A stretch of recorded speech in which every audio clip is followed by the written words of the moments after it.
So today I thought I'd do another video because I quite enjoyed doing the other ones. It's quite therapeutic for me. So today I thought I'd do one on the subject of suicide and suicidal thoughts. So yeah, trigger warning: if you're triggered by a suicide, or you know, discomforted by it, or you're someone that's close to me that might not know what I was going through completely, then just trigger warning. I'm going to be talking about that. So yeah, disclaimer out of the way. But yeah, I just thought it'd be a good idea to talk about, because I don't think many people find it very comfortable to talk about in society in general, and it is a very tricky subject, especially when you're talking about it to people that you really care about and they don't really understand why you're feeling like that. So yeah, I'm just going to talk about my experience with suicidal thoughts, sort of how I dealt with it, and like what I learned from it, and maybe like just to give people that maybe have never experienced them before just an insight and potentially what it's like for people that are thinking about it. So yeah, so obviously if people don't know already, like I had a really tough time a couple of years ago. Lots of things happened in my life, and I did sort of have suicidal thoughts. But what I want to stress is, I think for people that don't understand it, like, I didn't want to die. Like, I want to stress that. I didn't want to die. Like, I just felt so low and so dejected and so just done with how I was feeling. I just wanted, the best way I can describe it, for me personally, I can't speak for anyone else, but for me personally, it was, I felt so low, I just wanted to sleep for a really long time, and just sleep until I felt better, basically. So that was kind of how I felt about it. Like, I just wanted to, and that was my coping mechanism as well. Like, when I was feeling really low, I didn't know what to do. I just wanted to go to sleep. Like, I just wanted to sleep, and the dream was just to sleep for however long until I felt better. So like, as far as mine sort of got in terms of like thinking about it and stuff, was like I'd just be walking along the road and I'd be thinking, oh, there's a bus coming now.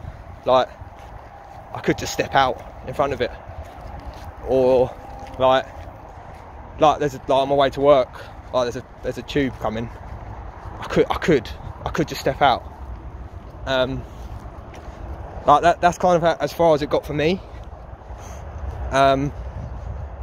Like, obviously I never did it. I'm still here. But I think the thing is, I was lucky in the fact that I had an amazing support network. So I've got amazing friends, I've got an amazing family. Like, I can talk to my mum and dad about anything, and they listened, and they were there for me. And like, I could probably go as far in saying that if I didn't have that support network, I didn't have people to talk to, then who knows what I could have done, maybe like 6 months down the line with no help and no support behind me. So that's why I'm trying to, like, that's what makes me feel like, it makes me feel a lot of things. Like, for people that are feeling like that don't have a support network, that don't have a good family, that don't have sort of friends that they can rely on, and they feel totally alone, I think that, personally for me, I think that's when it gets to a level where it could happen, and it, you know, they could commit suicide. Like, and for me, like, one thing I want to stress, like, I think a lot of people say, oh, suicide's the coward's way out, or they're just doing it for attention, or like all that sort of stuff. And I just think it's just wrong. Like, it's wrong to say that. Like, I can only imagine, like, I'm not glorifying suicide obviously, but I can only imagine the bravery and like the courage to actually do it. Like, it's so unnatural for a human being to do. Like you know, like you put your hand on a hot plate, you take it away straight away. Your body doesn't want you to hurt yourself. Your body does not want to do that. So if you get to a level where you can actually do that, and you can actually commit suicide, and you can actually want to hurt yourself, then it's not a cry for help. It's not a cry out. Well, it is a cry out for help, but it's not a cry out for attention. It's not attention seeking. It's not the coward's way out. You've got to such a point with no outlet and no release and no support that your mind gets to that level. So like I say, I was lucky that I have amazing friends and amazing family that I can talk to about that stuff. So I just want kind of just to say to people, and anyone, like if anyone's watching, suicidal thoughts are completely normal. Like, people get them, and it's okay. Like, it's okay, and it's okay to talk about. Like, it's okay to talk about. Like, it's better to talk about it than boil it up and potentially do something that you regret. Because, like, I did a course. I'll put the links in the description and stuff. But I did a course about like just suicide awareness and suicide prevention, and like it sort of shows people that have basically been on the edge, and all it took to talk them down was just for someone to be like, "How are you feeling? Talk to me about it. It's fine. Are you feeling suicidal? Like, what can I do? Like, just talk to me." And the way they talk about it, it's like a big release. Like, it's a release. They're not boiling it up anymore. They feel bitter instantly. So I think what I want to stress is like, suicide is a permanent solution to a temporary problem.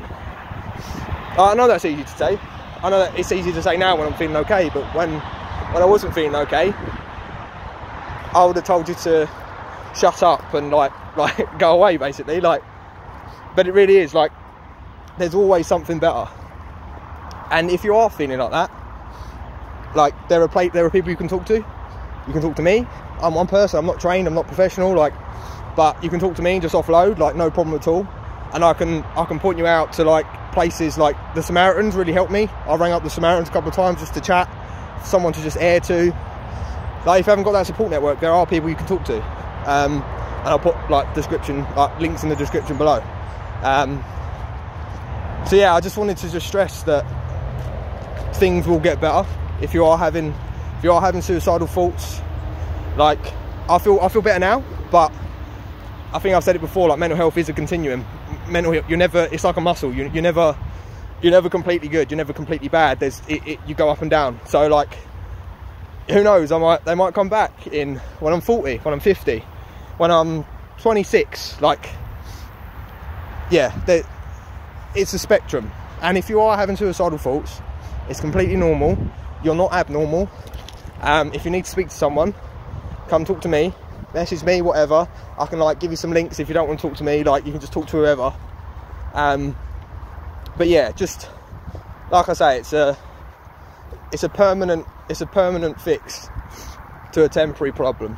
Like, I think that's what I've got to stress about it, because if you ever did anything, people will miss you.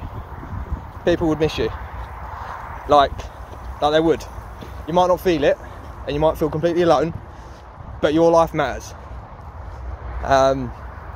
So yeah, I don't really know what else to say now. Like, it's kind of just an offloading of suicidal thoughts and suicide. Just know that it's normal. Know that you matter. And for anyone that hasn't had suicidal thoughts, great. That's brilliant. Like, good. Like, I love that. Like, that's sick. But I hope this has potentially opened your eyes to what it's like to have.